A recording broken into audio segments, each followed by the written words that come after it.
Hello छात्रों, आज मैं आप लोग को केमिकल काइनेटिक्स में ऑर्डर ऑफ रिएक्शन का वर्णन करने जा रहे हैं। ऑर्डर ऑफ रिएक्शन का हिंदी क्या होता है? अभिक्रिया की कोटि।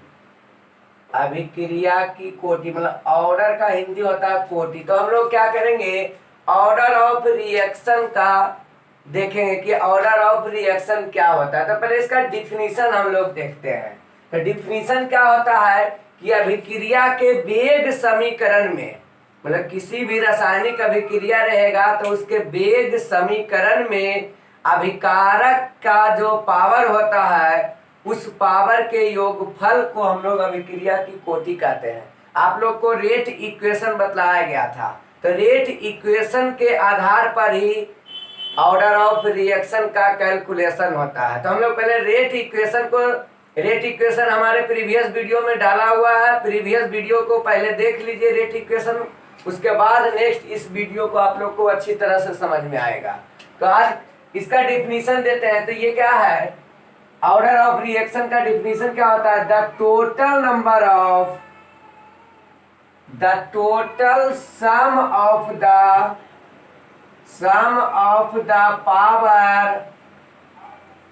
पावर ऑफ, क्या देखें, the total sum of the power of the concentration, power of the concentration term of reactant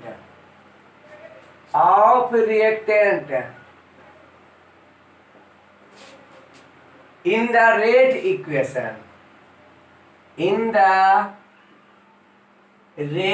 equation is called order of reaction। तो क्या देखें हम लोग, सम ऑफ द पावर, मतलब पावर का सम करना है। किसके power? Concentration term of the reactant, मतलब रिएक्टेंट पर जो पावर रहेगा उस पावर को ऐड करने पर जो आता है उसी को हम लोग क्या बोलते हैं? Order of reaction. हिंदी में क्या लिखेंगे इसका डिफिनीशन? अभिक्रिया के वेग समीकरण में अभिकारकों की सांद्रता पदों के घात के योगफल को अभिक्रिया की कोटि कहते हैं। तो अभिक्रिया की कोटि हम लोग डिफिनीशन देख लिए। अब हम लोग अभिक्रिया की कोटि डिपेंड करता है कोई भी रिएक्शन में, केमिकल काइनेटिक्स जो होता है ऑर्डर ऑफ रिएक्शन पर डिपेंड करता है। तो क्या हम लोग देखेंगे, the kinetics of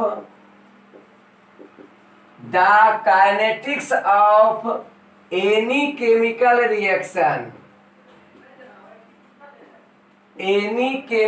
reaction depend on order of reaction. तो काइनेटिक्स जो होता है केमिकल रिएक्शन का, काइनेटिक्स मतलब गतिकी, मतलब किस प्रकार से उसमें अभिक्रिया होगा, फास्ट होगा या स्लो होगा, या किस अनुसार से कितना समय में वो कंप्लीट होगा रिएक्शन। तो वो काइनेटिक्स के अंतर्गत हम लोग देखते हैं कि कोई केमिकल रिएक्शन कितना टाइम में वो कंप्लीट होगा या कितना कंसंट्रेशन कंप्लीट होगा, तो वो हम लोग काइनेटिक्स जो होता है ऑर्डर ऑफ रिएक्शन पर डिपेंड करता है। तो ऑर्डर ऑफ रिएक्शन क्या देखें हम लोग कि वो पावर का सम होता है। अब इसको समझने के लिए हम लोग एक एग्जांपल लेते हैं, लेट करते हैं ए बी कोई मिल के क्या बना रहा है? प्रोडक्ट। ए और बी स्टोइकियोमेट्रिक कोफिशिएंट है। ए और बी कैपिटल ए और बी क्या है? रिएक्टेंट है। कैपिटल ए भी रिएक्टेंट है, कैपिटल बी भी रिएक्टेंट है। पी जो है दोनों रिएक्शन करके प्रोडक्ट बना रहा है। तो इसका रेट इक्वेशन लिखने के लिए आप लोग को सिखलाए थे कि रेट इक्वेशन क्या होता है। तो इसका रेट इक्वेशन हम लोग लिखेंगे। तो रेट इक्वेशन क्या होता है? Rate equal to K into a पर पावर x और b पर पावर y मानते हैं। मतलब पावर जो है रिएक्टेंट के बेस पर हम लोग रेट इक्वेशन लिखा जाता है। तो रिएक्टेंट पे पावर दिए हैं यहाँ a का पावर x और b का पावर y। तो ये रेट इक्वेशन हो गया। अब यहाँ से हम लोग ऑर्डर निकालने के लिए सीखेंगे तो ए के रेस्पेक्ट में ऑर्डर, बी के रेस्पेक्ट में ऑर्डर और ओवरऑल रिएक्शन का ऑर्डर कैसे निकालेंगे। तो यहाँ पर देखते हैं order of reaction, order of reaction with respect to, WRT मतलब विथ रिस्पेक्ट टू ए, मतलब ए के सापेक्ष में क्या हो जाएगा, पावर कितना है, x है तो x हो जाएगा। हिंदी में क्या लिखेंगे, अभिक्रिया की कोटि ए के सापेक्ष x, उसी तरह से अभिक्रिया की कोटि b के सापेक्ष, मतलब order of reaction with respect to b, तो b पे पावर कितना है, 22, तो यहाँ पर ऑर्डर 22 हो जाएगा। तो ए के रेस्पेक्ट में हुआ है, बी के रेस्पेक्ट में हुआ, ओवरऑल ऑर्डर ऑफ रिएक्शन क्या हो जाएगा, ओवरऑल ऑर्डर ऑफ रिएक्शन। तो ओवरऑल ऑर्डर ऑफ रिएक्शन क्या है, जितना पावर है रिएक्टेंट का, रिएक्टेंट पे जितना पावर है सभी को हम लोग को सम कर देना है। क्या लिखा है, sum of the power of the reactant, तो पावर को सम कर देना है। रिएक्टेंट ए है, रिएक्टेंट बी है, तो दोनों के पावर को सम करेंगे तो x प्लस वाई, तो ये हमारा क्या हो गया, overall order of reaction.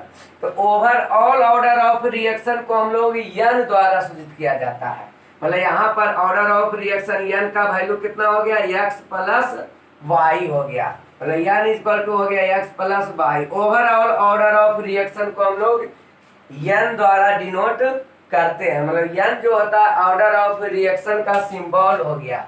Next हम लोग ऑर्डर ऑफ रिएक्शन से संबंधित जो भी टर्म है उसको हम लोग डिस्कस करने जा रहे हैं कि ऑर्डर ऑफ रिएक्शन किस पे डिपेंड करेगा, किस पे डिपेंड नहीं करेगा, वो कंडीशन को हम लोग यहाँ पर क्या करने जा रहे हैं, डिस्कस करने जा रहे हैं। तो ऑर्डर ऑफ रिएक्शन क्या होता है, पावर जो हम लोग देखे थे x और y था, वो स्टैकियोमेट्रिक ए और बी से रिलेटेड नहीं होता है। तो पहला हम लोग देखेंगे क्या, power x comma y is not related to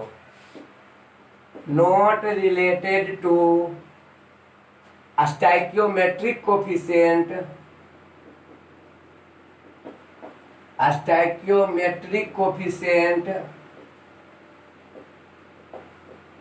A comma b, stoichiometric coefficient a और बी के रिलेटेड नहीं होता है।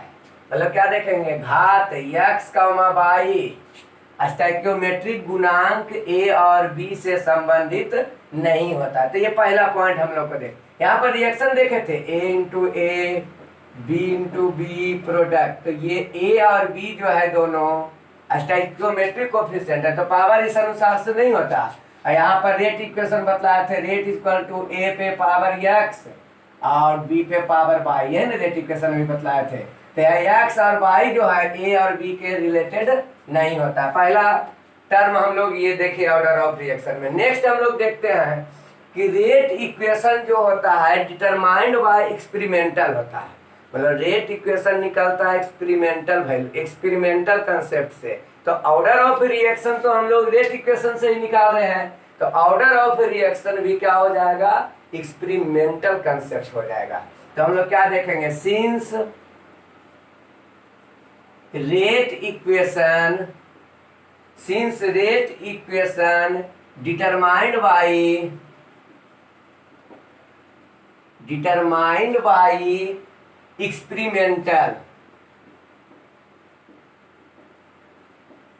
experimental, so order of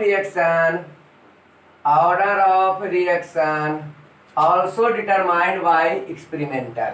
तो हम लोग क्या देखेंगे, चूंकि वेग समीकरण क्या प्रयोग द्वारा निर्धारित किया जाता है, अतः अभिक्रिया की कोटि भी प्रयोग द्वारा निर्धारित किया जाएगा। एक सिद्धांत होता है प्रयोग, तो एक्सपेरिमेंटल मतलब प्रयोगिक विधि द्वारा इसको निकाला जाएगा।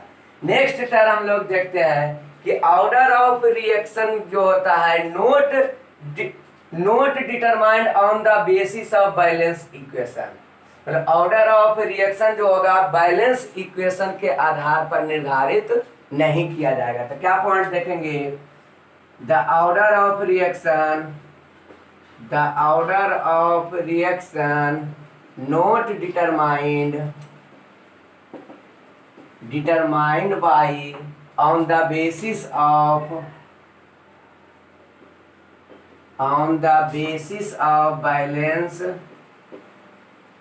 Balance equation. मतलब क्या देखे, संतुलित अभिक्रिया के आधार पर अभिक्रिया की कोटि निर्धारित नहीं किया जा सकता है।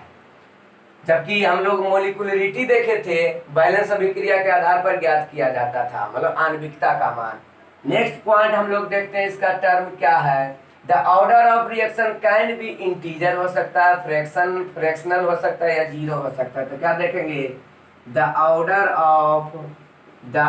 Of reaction can be integer,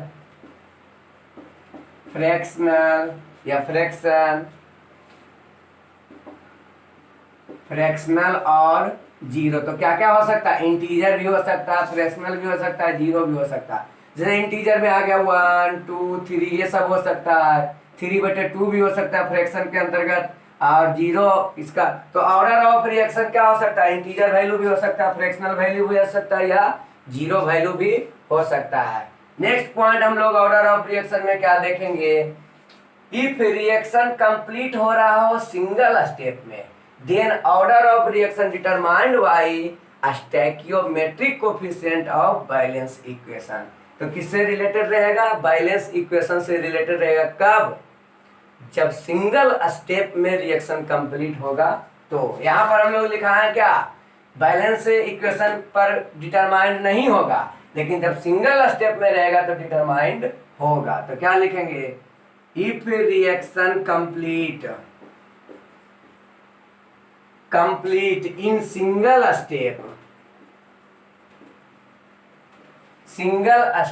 then order of reaction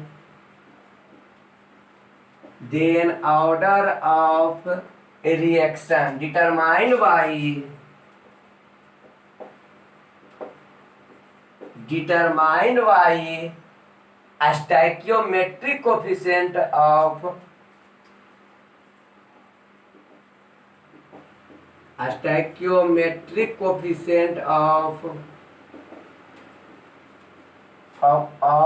reactant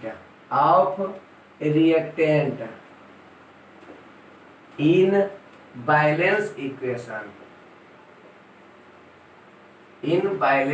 equation. तो यहाँ पर सिंगल स्टेप में रहेगा तो क्या होगा, बैलेंस इक्वेशन के बेसिस पर डिटरमाइन होगा। लेकिन जब क्या रहेगा, ऐसे जनरली नोट डिटरमाइंड बाय क्या, बैलेंस इक्वेशन। तो जनरली हम लोग देखेंगे कि बैलेंस इक्वेशन में डिटरमाइंड नहीं होगा, लेकिन जब सिंगल स्टेप में होगा तो ये क्या होगा, बैलेंस इक्वेशन के आधार पर इसको डिटरमाइंड कर सकते हैं। नेक्स्ट पॉइंट हम लोग देखते हैं, इसमें क्या होता है। तो order of reaction applicable for elementary and complex reaction both. Elementary reaction क्या होता है, जो सिंगल स्टेप में कंप्लीट होता है एलिमेंट्री रिएक्शन, और 2 या 2 से अधिक स्टेप में कंप्लीट हो रहा हो तो उसको हम लोग बोलते हैं कॉम्प्लेक्स रिएक्शन। तो ऑर्डर ऑफ रिएक्शन क्या होता है, मतलब it is applicable, it is मतलब ऑर्डर ऑफ रिएक्शन के लिए, तो it is applicable for elementary and complex reaction both, मतलब बोथ के लिए एप्लीकेबल है। मतलब यह क्या होता है, सिंगल स्टेप मतलब या समान अभिक्रिया और जटिल अभिक्रिया दोनों के लिए मान्य है, हिंदी में हम लोग लिखेंगे। नेक्स्ट पॉइंट देख रहे हैं क्या, order of reaction affected by temperature, मतलब टेम्परेचर के द्वारा ये प्रभावित होता है। तो इट इज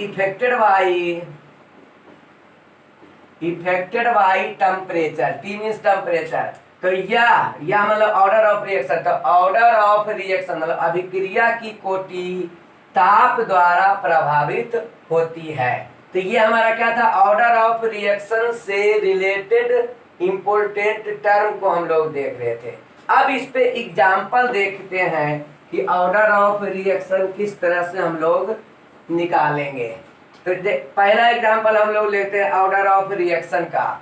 जैसे 2N2O है, गैसीय मतलब गैस स्टेट में है।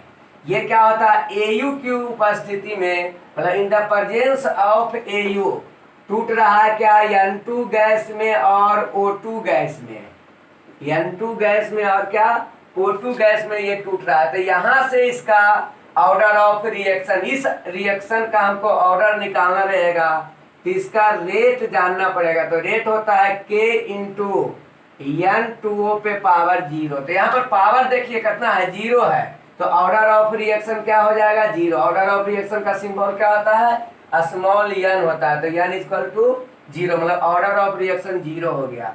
सेकेंड एग्जाम्पल हम लोग देखते हैं, CH3CHO है, ये गैसीय स्टेट में है। ये क्या होता है, 723 केल्विन टेम्परेचर पर जब इसको हीट किया जाता है तो मीथेन गैस, CH4 गैस और carbon monoxide gas, CO gas में ये क्या होता है, डिकम्पोज होता है।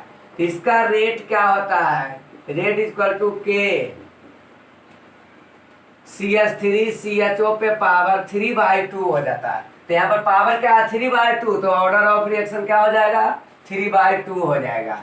तो जितना पावर, रेट इक्वेशन यदि दिया रहेगा तो जितना पावर रहेगा वही उसका ऑर्डर ऑफ रिएक्शन हो जाएगा। थर्ड एग्जांपल देते हैं, 2N2O5, ये टूट रहा है क्या, 4NO2 गैसीय स्टेट और O2 ये भी क्या है, गैसीय स्टेट में है। इसका रेट दिया हुआ है, रेट इक्वल टू क्या है, K इंटू N2O5 पे पावर 1। तो यहाँ पर ऑर्डर ऑफ रिएक्शन क्या हो जाएगा, 1। आपको एग्जाम में किस प्रकार से ऑब्जेक्टिव आता है ऑर्डर ऑफ रिएक्शन निकालने के लिए, जिसे दे देगा if rate equation of any chemical reaction, any chemical reaction के लिए रेट दिया हुआ है K इंटू A पे पावर दे दिया जाए 3 और B पे पावर दे दिया जाए 1, तो कहेगा ऑर्डर ऑफ रिएक्शन क्या हो जाएगा, तो पावर को जोड़ देना है। तो ऑर्डर ऑफ रिएक्शन कितना, 3 + 1 इक्वल टू 4। तो आप लोग को ऑब्जेक्टिव में इस तरह से दिया जाएगा, या कहेगा रेट इक्वल टू दिया जाए K इंटू A पे पावर 3/2 और B पे पावर 2, तो ऑर्डर ऑफ रिएक्शन ज्ञात करें। तो क्या करना है, पावर को जोड़ देना, 3/2 और +2, 2 ले लिए एलसीएम, तो 3 और 4 7/2। तो इस तरह से ऑब्जेक्टिव में इस तरह से आप लोग को एग्जाम में हमेशा आता है। तो ऑर्डर ऑफ रिएक्शन से रिलेटेड जो भी ऑब्जेक्टिव रहेगा या सब्जेक्टिव रहेगा आपसे क्लियर हो जाएगा। नेक्स्ट हम आप लोग को,